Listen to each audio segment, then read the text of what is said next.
आप पिछले 5 घंटे से इंतजार कर रहे हैं, लेकिन 2 जगह आज नामांकन था। एक हमीरपुर में था,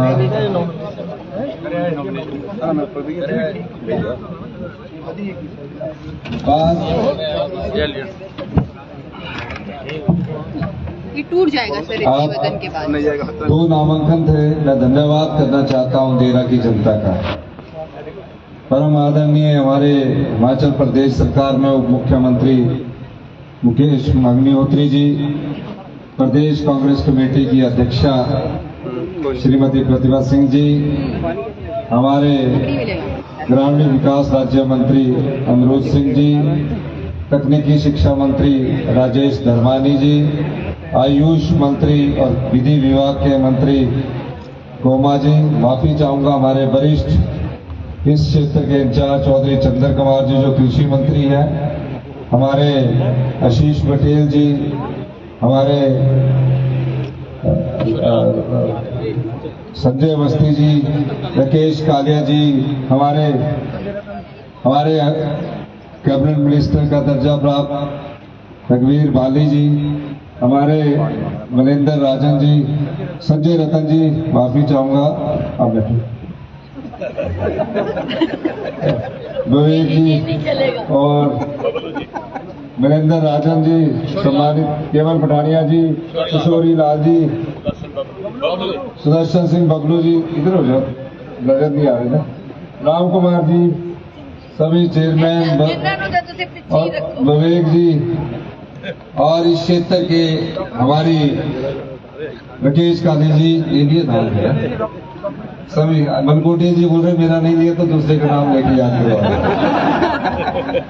तो हमारे इस क्षेत्र का प्रतिनिधित्व कर चुकी हमारे सबसे वरिष्ठ नेता और प्रदेश की पूर्व अध्यक्षा, जिसके साथ हमारा राजनीतिक जीवन से काफी लंबा संबंध है, माननीय श्रीमती विप्लव ठाकुर जी,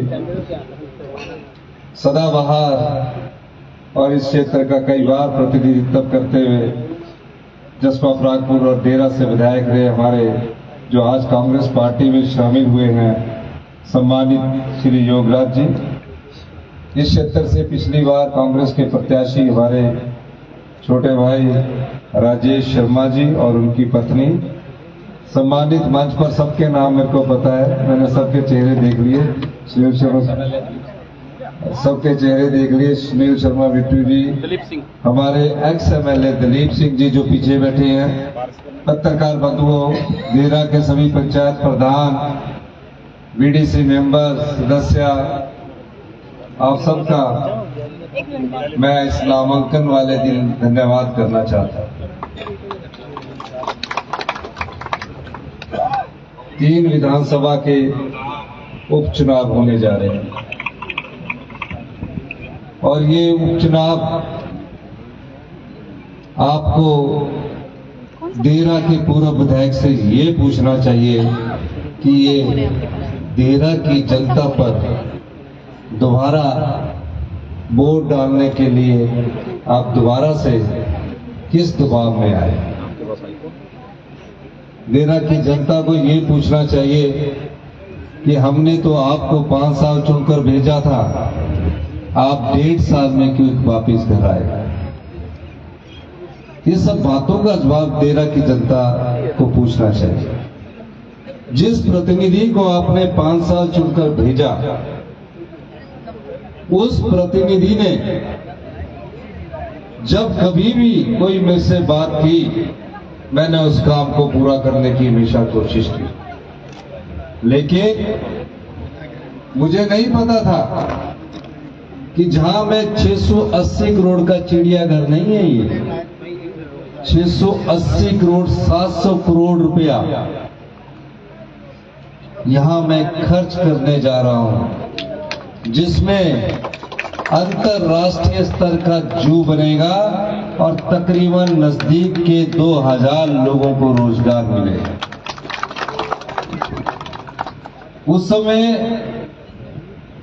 मुझे कभी ये नहीं लग रहा था कि मुझे क्षेत्र से चुनाव लड़ने की बात आई थी, लेकिन मेरे उस समय मुंह से निकला था, जिस डेरा को आप कहते हैं डेरा तेरा कोई नहीं तेरा, मैंने कहा था डेरा मेरा। और आज मेरी पत्नी यहां से चुनाव लड़ रही है तो आपका डेरा खुद हो गया है। डेरा एक नया इतिहास लिखेगा। डेरे का इतिहास की आप परिकल्पना जब करोगे तो ये 3.5 साल का जो चुनाव होगा, उस 3.5 साल बाद आप डेरे की स्वरूप को देखेंगे। ये शुरुआत है, अंत नहीं है। जैसे ही आज हमारी कांग्रेस की प्रत्याशी ने नामांकन पत्र भरा, जो भारतीय जनता पार्टी ये कहती थी कि हम महिलाओं को 1500 रुपया पर मंथ का नहीं देंगे, मैं दावे के साथ कह सकता हूं कि 26 तारीख को ज्वालामुखी में हमारा कांगड़ा जिले के सभी विधानसभा क्षेत्रों का कार्यक्रम है। तकरीबन 10,000 महिलाओं के खाते में उस दिन 4500 रुपया चला जाएगा और 3000 रुपया डेरा की महिलाओं का जो अप्रैल है और मई है, क्योंकि आपके यहाँ चुनाव है, वो भी चला जाएगा। ये हमारा महिलाओं के प्रति वादा था। 1,36,000 सरकारी कर्मचारी थे, कोई चुनाव नहीं होना था। हमने कहा 1,36,000 सरकारी कर्मचारियों को सामाजिक सुरक्षा मुहैया करवाई जाए। अगर हम चाहते तो 2027 से पहले करते, 1 साल पहले 1500 रुपया भी हम 2027 से 1 साल पहले करते, लेकिन हम राजनीति में चुनाव की राजनीति करने के लिए नहीं आए हैं, सेवा की राजनीति करने के लिए आए हैं। इसलिए हमने 1,36,000 सरकारी कर्मचारियों को ओल्ड पेंशन स्कीम से नवाजा। महिलाओं को 1500 रुपया प्रति माह, जो बेटी हमारी 18 साल की उम्र पार कर चुकी होगी, उसके शरीर में जब तक अंतिम सांस रहेगा, हमारी सरकार साल का उसे 18,000 रुपया देगी। और प्रधानमंत्री किसान सम्मान निधि से 3 किश्तों में सिर्फ 6,000 रुपया आता है। हम 18,000 रुपया साल का देने जा रहे हैं। बहुत योजनाएं हैं, काफी योजनाएं हैं जिसका आप लाभ उठाएंगे। हिमाचल प्रदेश में हमारी सरकार पहली ऐसी सरकार हिंदुस्तान की बनी जिन्होंने किसान के बारे में सोचा, गांव के लोगों के बारे में सोचा और गांव के लोगों की आर्थिक स्थिति को कैसे मजबूत किया जाए उस बारे में सोचा। हमने हिंदुस्तान का पहला ऐसा न्यूनतम समर्थन मूल्य गाय के दूध का बनाया कि आज गाय का दूध 45 रुपए किलो सरकार खरीदेगी और भैंस का दूध 55 रुपए किलो सरकार खरीदेगी। गांव में कैसे आर्थिक समृद्धि आए, उसके खेत की उपज को कैसे सरकार खरीदे। हमने कहा जो गाय पालता है, भैंस पालता है और जो गोबर होगा, उस गोबर आधारित खेती जो भी किसान करेगा, उससे 40 रुपए किलो गेहूं हम खरीदेंगे और 30 रुपए किलो मक्का हम खरीदेंगे। इससे धीरे धीरे हर गांव में रहने वाला जो किसान पशुपालक है, कृषक है, उसको महीने की 15 से 20,000 इनकम घर में ही होगी। हमारे जो युवा साथी है जो आज ये सोचकर बाहर जाते हैं और 10,000 15,000 की नौकरी करते हैं, घर में अपने द्वारा ही अगर वो काम करेंगे तो उनके पास 15,000 रुपए तक की मिनिमम आय होगी। इस प्रकार की योजना कई प्रकार से चल रही है, लेकिन आज मैं जिस विषय के संदर्भ में आपसे बात करना चाहता हूँ और जिस विषय में यहाँ से हमारे कांग्रेस की प्रत्याशी उतरी है, उस बारे में सिर्फ मैं ये कहना चाहता हूँ। कभी आपने सोचा कि आपने 2 बार निर्दलीय विधायक यहां से चुनकर भेजा, क्यों भेजा? और जो निर्दलीय विधायक होता है वो किसी भी सरकार से काम करवाने में सक्षम होता है। सत्ता पक्ष का भी साथ दे सकता है और विपक्ष का भी साथ दे सकता है, लेकिन ये पहली बार 75 साल के इतिहास में हो रहा है कि 3 निर्दलीय विधायक जो आपके बोर्ड से चुनकर आए थे वो भारतीय जनता पार्टी की राजनीतिक मंडी में बिके। 3 निर्दलीय विधायक को विधानसभा के अध्यक्ष ने बहुत मौका दिया कि 1 महीने के अंदर कुछ सोचेंगे, विचार करेंगे और ये कहेंगे कि अब हम अपना इस्तीफा वापस लेना चाहते हैं, लेकिन नहीं। ऐसा क्या दबाव था कि वो अपना इस्तीफा वापस नहीं ले सके। और ठीक मुकेश अग्निहोत्री जी ने कहा कि अब वो दोबारा किस लिए वोट मांगने आ रहे हैं कि मुझे दोबारा विधायक बनाइए। वो भी उस समय जब कांग्रेस की सरकार को पूर्ण बहुमत मिल चुका है, 4 एमएलए ज्यादा आ चुके हैं। अगर गलती से उनको वोट जल भी गया और जीत भी गए तो सरकार किसकी है? कांग्रेस की सरकार है। कौन आपके काम करेगा?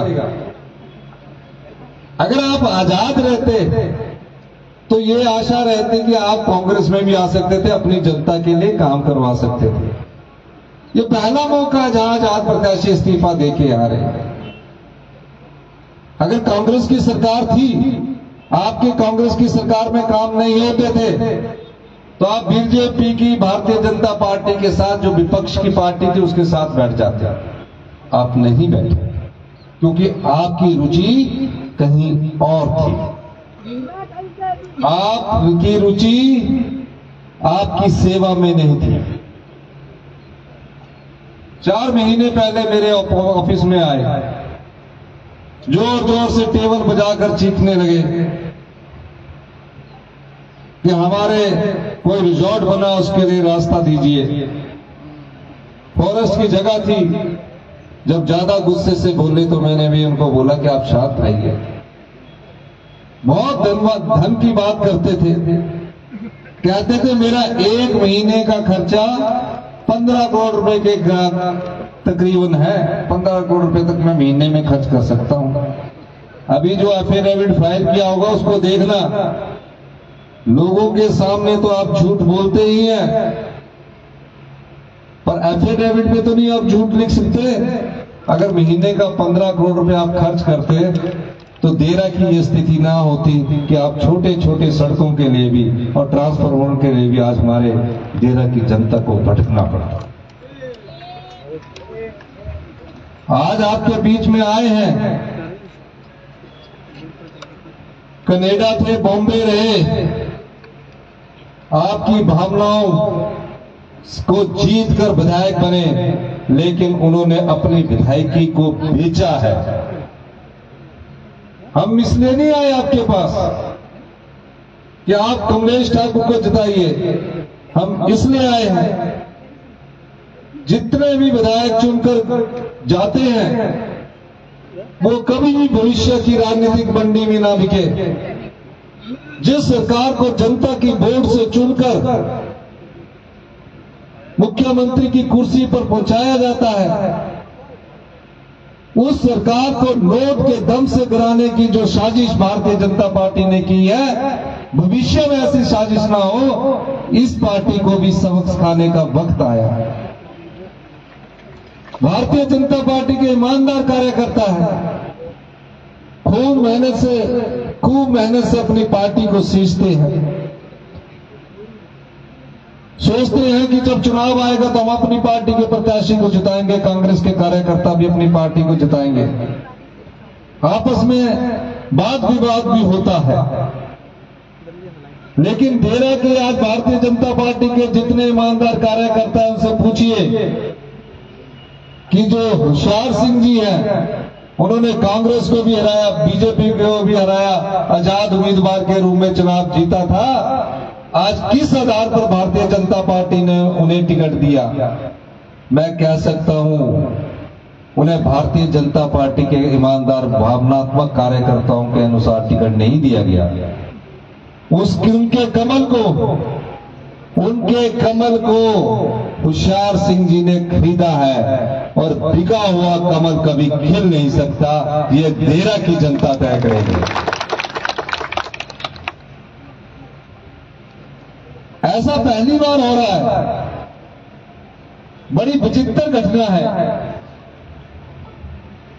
कि आजाद प्रत्याशी कह रहे हैं कि मुझे वोट दो, मैं आपका विकास करवाऊंगा। अब मैं भारतीय जनता पार्टी का प्रत्याशी होऊंगा। अगर वही आजाद रहते तो कुछ काम हो जाते। अब तो साफ नजर आ रहे हैं कि आप भारतीय जनता पार्टी के प्रत्याशी हो और 3.5 साल कांग्रेस की सरकार रहेगी। काम तो दूर की बात रही, आप तो हमसे नजरें भी नहीं मिला सकते, क्योंकि आपने अपने ईमान को बेचा है, आपने बेईमानी की है, आपने देरा की जनता को धोखा दिया है। देरा एक नया इतिहास लिखेगा।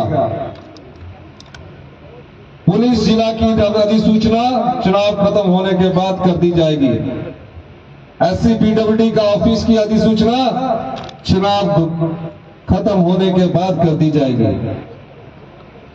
निश्चित रूप से कई और ऑफिस भी आएंगे। मैं उसके बारे में अभी आचार संहिता लगी है, मैं नहीं बोल सकता। रोजगार के दरवाजे आप लोगों के लिए खुलेंगे। आज जब अपनी बहनें जब जाएगी तो अपना पासबुक भी देख लें।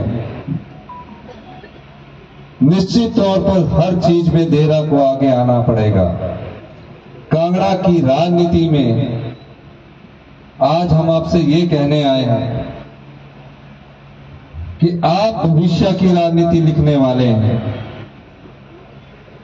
इसमें कोई दो राय नहीं है कि सेंट्रल यूनिवर्सिटी का काम मैंने शुरू करवाया, 10 साल से शुरू नहीं हो रहा था। मेरे मुख्यमंत्री बनने के बाद शिलान्यास हो चुका था 10 साल पहले, लेकिन काम नहीं शुरू हुआ था। मैं मिला, मैंने उसको प्रोसेस करवाया और अब वो काम शुरू होना शुरू हो गया है। कई और चीजें यहां देरा में आने वाली। आपकी पौंग डैम में हम टूरिज्म में बहुत अधिक पैसा खर्च करने वाले हैं। निश्चित तौर पर अभी मैं कुछ चीजें आचार संहिता में बंधा होने के कारण नहीं कह सकता, लेकिन ये कह सकता हूं। मुकेश जी कह रहे थे कि पावर हाउस है। पावर हाउस मेरी जनता है। पावर हाउस मेरी जनता है। महिलाओं का सम्मान करना मेरे स्वभाव में है। मैंने लाहौल स्पीति से टिकट एक ऐसी बेटिया को दिया हमने जो अकाउंट में सिर्फ 22,000 रुपए थे। वहां भी महिला का हमने सम्मान दिया। ये ठीक है कि मेरी 7 दिन की शादी हुई है और देरा मेरा कई बार आना हुआ है।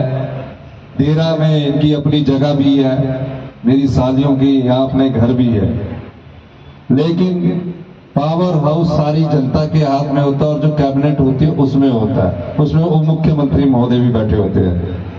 ये चाह रहे कि घर में भी लड़ाई हो जाए लेकिन घर में तो आप जानते हैं कि घर के अंदर पावर हाउस किसके पास होता है, वो आप भी जानते हैं, चौधरी साहब भी जानते हैं, सब लोग जानते हैं।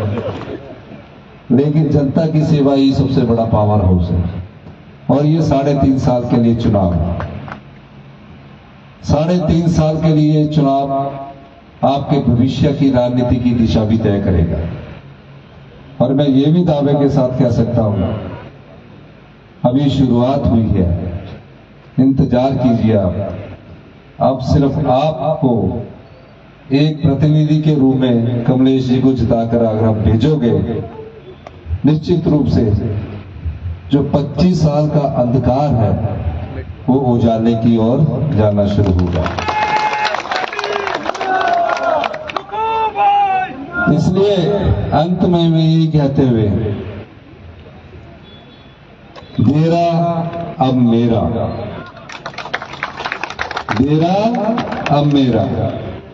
और जो होशियार सिंह जी है, जब आपके पास आए, आप उनसे ये पूछो कि आपको हमने 5 साल चुनने के लिए दिया था, आजाद जिताया था, कांग्रेस को भी हराया था, बीजेपी को भी हराया था, आपने क्यों अपनी विधायकी को बेचा?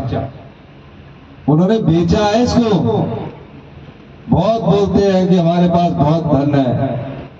जब जनता कि उठ खड़ी होती है तो बड़े से बड़े धनवान को भी उखाड़ फेंकती है, इसमें कोई दो राय नहीं। और मैं ये भी कह सकता हूं कि बहुत अधिक पैसा ये लोग खर्च करेंगे, आपने इनका अधिक से अधिक पैसा लेना है, क्योंकि पैसों से भरा दूसरा टैची अभी इनका कहीं और पड़ा है, एक टैची आ चुका है, वो आपका पैसा है। उस पैसे को आप अगर ये देगा कहीं तो उसको डबल ले लेना, आपने बुरा नहीं मानना, क्योंकि वो जनता का पैसा है, आपकी विधायकी को उन्होंने बेचा है। तो इन्हीं शब्दों के साथ मैं आने वाले समय में और भी मेरे यहाँ कार्यक्रम होंगे, उस समय मैं आपके पास आऊंगा। लेकिन ये चुनाव 3 विधानसभा का जो उपचुनाव होने जा रहा है वो कोई मामूली चुनाव नहीं है, वो भविष्य की राजनीति की दिशा और दशा तय करने वाला चुनाव है। हिमाचल के जो मतदाता है वो जानते हैं कि जब उनकी भावनाओं का सौदा कोई पार्टी करती है, जब उनकी भावनाओं को खींचने की कोशिश कोई पार्टी करती है, भविष्य में इस प्रकार की राजनीति ना हो, उनको सबक सिखाने के लिए चुनाव ये होने जा रहा है। तो क्या आप सबक सिखाओगे कि नहीं सिखाओगे? हाथ खड़ा करके बताइए, पक्का सिखाएंगे? और 13 की जनता को सबक सिखाना है, ताकि भविष्य में जो भी विधायक चुनकर जाए वो इस राजनीतिक मंडी में नहीं बिके। यही चीज आपको मैं कहना चाहता हूं।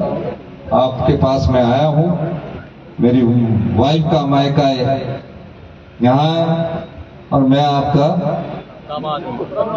दामाद हूं। प्रोणा जी, आप प्रोणा जी जो शगन का दिन गई तुसा जे शगन पांगे ताई होना। संजय रतन जी बोले तो पूरा शगन पाएंगे तुसा, आप शगन पाइए। प्रोणा जी का काम है 3.5 साल में इसकी काया पलट करना, ये मेरा काम है। बहुत बहुत धन्यवाद। जय हिंद, जय भारत। जो बैड बोलेगी वो करना भी पड़ेगा। और तो मुकेश जी ने पहले ही बताया आपको, निश्चित तौर पर करेंगे। अभी तो मैं काफी आपके बीच आऊंगा। बहुत बहुत धन्यवाद। बहुत बहुत धन्यवाद माननीय मुख्यमंत्री ठाकुर सुखविंदर सिंह सखू जी और भारतीय जनता पार्टी से संबंधित संदीप शर्मा जी। और मैं आदरणीय योगराज जी, जो कि अपने समय में जिन्होंने 2 शब्द बोलने के लिए, मैं आदरणीय योगराज जी से निवेदन करूंगा कि वो मंच के ऊपर आए और उन्होंने राजनीति का इतिहास